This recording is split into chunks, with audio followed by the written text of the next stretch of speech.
Welcome dear rockets, कैसे हैं आप सभी। आज हम देखने वाले हैं डार्क प्लेनेट। मूवी की शुरुआत में एक नरेटिंग वॉइस हमें बताती है कि यह समय 2157 का है, जहां इंसानों ने पृथ्वी को पूरी तरह से संभाल लिया है। सारी लड़ाई खत्म हो चुकी है, ऐसी ऐसी दवा बन चुकी है जिसकी एक गोली से दुनिया की हर बीमारी को खत्म किया जाए। और अब जब इंसानों ने पृथ्वी को संभाल लिया है तो उन्होंने एक कदम आगे बढ़ने का सोचा, ताकि पृथ्वी जैसा एक और प्लेनेट ढूंढ पाए और वहां एक्स्ट्रा टेरेस्ट्रियल लाइफ मौजूद है उसके बारे में जान पाए। तो अब हम मैक्स नाम के एक लड़के को देखते हैं जो अपने स्पेसशिप को लेकर ऐसे ही किसी प्लेनेट की तलाश में निकला होता है। लेकिन जैसे वो डीप स्पेस में आता है, एक एस्ट्रॉयड उसकी स्पेसशिप से टकरा जाता है, जिसकी वजह से मैक्स को अपनी जान बचाने के लिए सबसे नजदीकी प्लेनेट पर लैंड करना पड़ता है। अब उस प्लेनेट पर आने के बाद मैक्स जैसे अपने स्पेसशिप से बाहर आता है, वो स्पेसशिप धमाके का शिकार होकर बर्बाद हो जाता है, जिस वजह से मैक्स का पृथ्वी से संपर्क बिल्कुल टूट जाता है। ना ही वो यहाँ से पृथ्वी जा सकता है और ना ही संपर्क करके किसी की मदद को बुला सकता है। बेचारा ये सोचकर तो एकदम परेशान हो जाता है कि अब मैं करूं क्या, ये तो बिल्कुल नई जगह है। लेकिन थोड़ी देर खुद को संभालने के बाद वो तय करता है कि उसे इस प्लेनेट को एक्सप्लोर करना चाहिए, ताकि किसी तरह का कम्युनिकेशन सिस्टम उसको मिल जाए। उसके जरिए वो यहाँ पर पृथ्वी से मदद बुला पाएगा। साथ ही इस प्लेनेट की एक अच्छी बात ये होती है कि ये बिल्कुल पृथ्वी के वातावरण जैसा होता है, जिससे मैक्स को सांस लेने में कोई दिक्कत नहीं होती। अब मैक्स जैसे ही आगे बढ़ता है तो वहां पर जैफ नाम का एक सोल्जर आता है जो इसी प्लेनेट पर रहता है। मैक्स को उसकी भाषा समझ में नहीं आती, इसलिए वो ट्रांसलेट करने वाले डिवाइस को अपने काम में लगा लेता है, ताकि वो उसकी भाषा को समझकर उससे बात कर पाए। जिसके बाद जैफ मैक्स को अथॉरिटी के लोगों को सौंप देता है, ताकि वो खुद इसे संभाल ले। फिर वो लोग मैक्स के सर पर किसी तरह का हेलमेट लगाकर उसकी सारी मेमोरीज को स्क्रीन पर देखने लग जाते हैं, ताकि मालूम कर पाए कि आखिर ये है कौन और कहां से आया है। अब सारे सोल्जर्स मैक्स को सिटी के कैपिटल में लेकर जाते हैं, जहां रास्ते से गुजरते हुए मैक्स को इस प्लेनेट पर रहने वाले आम लोग भी दिखाई देते हैं, जो खाने पीने की चीजों के लिए एक दूसरे से लड़ रहे होते हैं। आसपास का पूरा माहौल देखकर ऐसा प्रतीत होता है कि यहाँ के लोग आजादी के लिए लड़ रहे हैं। तभी आगे बढ़ते हुए मैक्स की नजर एक टावर पर पड़ती है। इस टावर को लेकर यहाँ के लोगों का मानना यह है कि ये उन्हें दुश्मनों से बचाता है। लेकिन तभी अचानक से वो टावर विस्फोट हो जाता है, जिसका मलबा मैक्स और उसके साथ ही जितने भी लोग मौजूद होते हैं उन पर ही गिर जाता है। इसमें कई लोग मारे जाते हैं, लेकिन जिस टैंक में मैक्स मौजूद था उसमें जेम्स नाम का एक सोल्जर भी शामिल होता है। इसलिए मैक्स जैसे तैसे उस टैंक से बाहर निकलकर दूर आ जाता है, जिससे दोनों की जान बच जाती है। तब जेम्स मैक्स को बताता है कि यह हमारे दुश्मनों को काम है, वो हमेशा इस टावर को बर्बाद करना चाहते थे, जिसमें आज वो कामयाब भी हो गए हैं। अब पता नहीं उनका अगला कदम क्या होगा। अब ये सुनकर मैक्स भी हैरान हो जाता है कि यहाँ भी लड़ाई, ये कहीं भी खत्म नहीं होती। मतलब दूसरी तरफ स्पेशल रिसर्च डिपार्टमेंट का हेड, जिसका नाम नॉमेड है, वो अपने एक साथी फ्रैंक से कहता है कि मैक्स जहां भी है उसे तुरंत ढूंढकर मेरे पास लेकर आओ, मुझे शक है कि वो जासूस हो सकता है। इस पर फिर फ्रैंक मान जाता है और वहां से मैक्स को ढूंढने के लिए निकल पड़ता है। तो वहीं हम डेविड नाम के एक आदमी को भी देखते हैं, वो भी अपने साथी से मैक्स के बारे में जितना हो सके उतनी जानकारी निकालने के लिए कहता है। इधर फ्रैंक जैसे मैक्स को नॉमेड के पास लेकर जा रहा होता है, तभी उसको सीजर अटैक आता है और इसकी वजह से उसकी गाड़ी दुर्घटनाग्रस्त हो जाती है। फिर इस घटना के बाद वहां लोगों की भीड़ जमा हो जाती है और इस मौके का फायदा उठाकर मैक्स वहां से तुरंत भाग निकलता है और पूरी सिटी को एक्सप्लोर करना शुरू कर देता है। वहां से मैक्स एक क्लब में जाता है, जहां उसकी मुलाकात राडा नाम की एक लड़की से होती है, जो कि असल में जेम्स की बहन है। वो दोनों आपस में बात करने लग जाते हैं, जहां मैक्स उसे अपने बारे में बताता है। लेकिन तब उसकी बहस वहीं पर बैठे दूसरे आदमी से हो जाती है। वो आदमी अभी तो मैक्स को कुछ नहीं करता, लेकिन जब मैक्स राडा के साथ क्लब से बाहर आता है तो वहां वो अपने गुंडों को लेकर आ जाता है, जो मैक्स को मारने के इरादे से वहां पर आए थे। लेकिन मैक्स बड़ी आराम से उन सभी को मार गिराता है, जिसकी बहादुरी देखकर राडा उसे अपने घर लेकर आ जाती है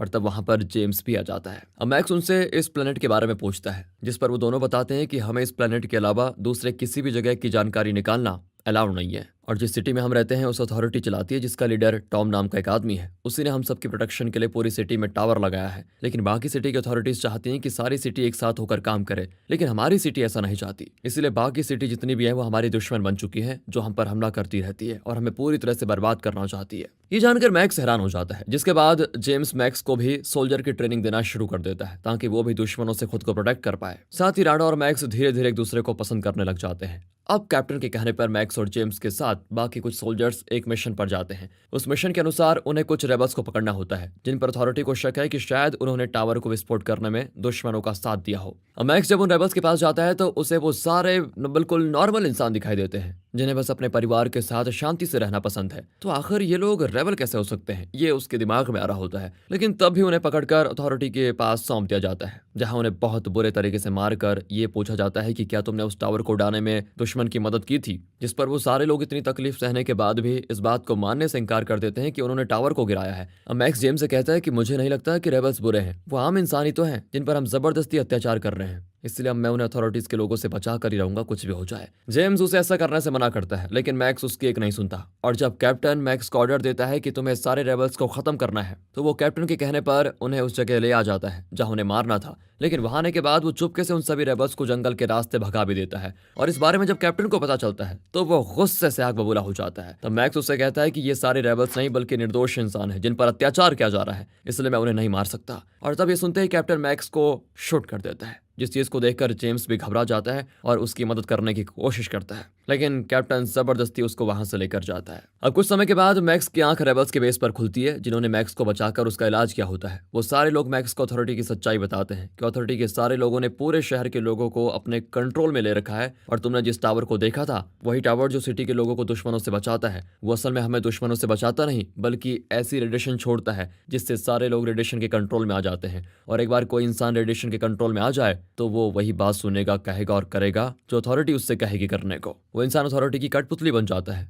लेकिन हाँ, कुछ ऐसे लोग भी मौजूद हैं जिन पर रेडिएशन का कोई असर नहीं होता और जब भी रेडिएशन की वेव उस इंसान के साथ से गुजरती है उसे सिर्फ सीजर अटैक आ जाता है। और इसी अटैक की वजह से अथॉरिटी को मालूम पड़ जाता है कि इन लोगों पर रेडिएशन का असर नहीं हो रहा, इसलिए वो ऐसे लोगों को रेबल बताकर उन्हें मारने का ऑर्डर दे देते हैं ताकि सारे रेबल मिलकर अथॉरिटी के खिलाफ ना हो जाएं। और लगता है तुम्हारे अंदर भी वही खास बात है, तभी तुम्हारे ऊपर रेडिएशन का असर नहीं हो रहा। अब ये सुनकर मैक्स और हैरान हो जाता है और ये तय करता है कि उसे किसी भी तरह अथॉरिटी की सच्चाई लोगों तक लानी ही होगी। मैक्स सभी से कहता है कि सुनो मेरी बात, हमें इस सारे टावर को उड़ा देना चाहिए ताकि सभी अथॉरिटी की कंट्रोल से बाहर हो जाएं। इस पर ये सारे मान जाते हैं। तब मैक्स उनकी टीम को लीड करते हुए एक टावर के पास जाता है। जाने के बाद वो सारे सोल्जर्स को मारना शुरू कर देते हैं, इसलिए सोल्जर्स भी उन पर हमला कर देते हैं जिसमें कई सारे मैक्स के साथ ही मारे जाते हैं। लेकिन तब भी मैक्स उस टावर में बॉम्ब लगाकर उसे उड़ाने में कामयाब हो जाता है, लेकिन उसके कई साथी मारे भी जा चुके होते हैं तो उसे इस बात का बहुत दुख भी होता है। अब मैक्स वहां से जेम के पास आता है जिसे देखकर वह हैरान भी होता है और खुश भी। फिर मैक्स उसे टावर की सच्चाई बताता है, लेकिन जेम्स को इस बात पर पूरा भरोसा नहीं होता कि अथॉरिटी ऐसा कर सकती है। उसे ये यकीन होता ही नहीं कि ये टावर उनकी रक्षा नहीं बल्कि उन्हें कठपुतली बनाने में मदद कर रहा है। वो इसीलिए क्योंकि जेम्स ने अपना पूरा बचपन यहीं पर गुजारा है। लेकिन इसी बीच वहां पर सोल्जर्स आ जाते हैं और उन पर हमला कर देते हैं जो यहाँ पर उन्हें पकड़ने के इरादे से आए थे, क्योंकि सोल्जर्स को पता चल चुका था कि मैक्स को सच्चाई पता चल चुकी है और उसकी टीम भी है अब, और उसके साथ जेम्स और राडा भी शामिल है। मैक्स और बाकी अब उनसे लड़ने की कोशिश करते हैं, बट सोल्जर्स की तादाद बहुत ज्यादा हो जाती है जिस वजह से वो पकड़े जाते हैं। इसके बाद उन्हें जेल में बंद कर दिया जाता है जहां पर मैक्स के और भी साथी हैं। जहाँ आने के बाद मैक्स की मुलाकात जेफ से होती है जिसे भी रेबल होने की वजह से यहाँ बंद किया गया था। मैक्स उन सभी को बताता है कि हमें कैसे भी करके इस जेल से निकलना होगा ताकि हम सारे टावर को खत्म करके लोगों को अथॉरिटी के चंगुल से बचा पाएं, जिस पर वो सारे लोग मान जाते हैं। इसके बाद नॉर्मा डेविड के पास आकर कहता है, मैंने सुना है तुम किसी मैक्स नाम के इंसान की तलाश में हो, अगर वो तुम्हारे पास है तो उसे मुझे सौंप दो, मैं उसके बारे में तुम्हारे बॉस टॉम को बताना चाहता हूँ। लेकिन डेविड कहता है कि मैं मैक्स को नहीं जानता। साथ ही डेविड को भी सीजर अटैक आ जाता है। इसका मतलब साफ है कि वो भी रेबल में से एक है, लेकिन सारे लोगों से उसने अपनी पहचान छुपा के रखी हुई है।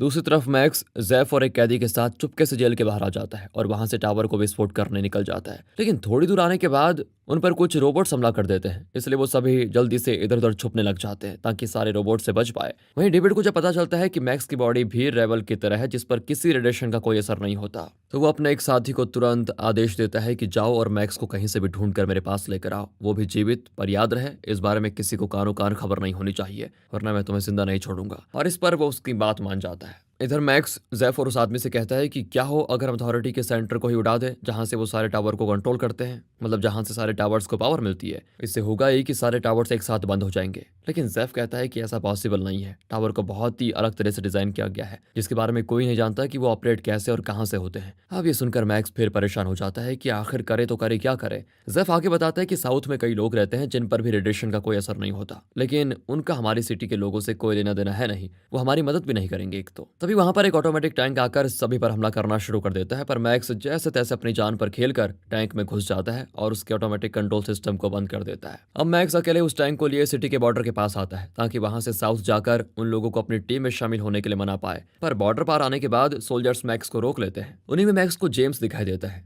इसीलिए वो उसे अपने टैंक में डालकर सारे बैरिकेड्स तोड़कर बॉर्डर के बाहर आ जाता है, जहां रास्ते में वो फिर से जेम्स को ये यकीन दिलाने की कोशिश करता है कि सच में अथॉरिटी रेडिएशन से सभी लोगों को कंट्रोल में कर रही है। तब जाकर जेम्स को इस बात पर यकीन होता है क्योंकि बॉर्डर क्रॉस करने के बाद उस पर रेडिएशन का असर कम हो गया था, जिसकी वजह से वो एकदम गुस्सा हो जाता है कि आज तक हमारे साथ धोखा हुआ है, और वो भी ठान लेता है कि अब मैं अथॉरिटी को छोड़ूंगा नहीं। इस पर मैक्स उसे अपने प्लान के बारे में बताता है कि हम साउथ जा रहे हैं, वहां के लोगों से मदद मांगेंगे ताकि सारे टावर्स को खत्म कर पाए, जिस पर जेम्स भी उसकी इस चीज में मदद करने के लिए तैयार हो जाता है। और इसी सीन के साथ ये मूवी यहाँ पर खत्म हो जाती है। लगता है इसके आगे की कहानी दूसरे पार्ट में आएगी, जल्दी आएगी। दोस्तों मिलते हैं अगली बेहतरीन मूवीज के साथ। अगर आपको ये वीडियो अच्छी लगी हो तो लाइक कीजिए, चैनल को सब्सक्राइब, ध्यान रखेगा अपना, and finally thanks for watching.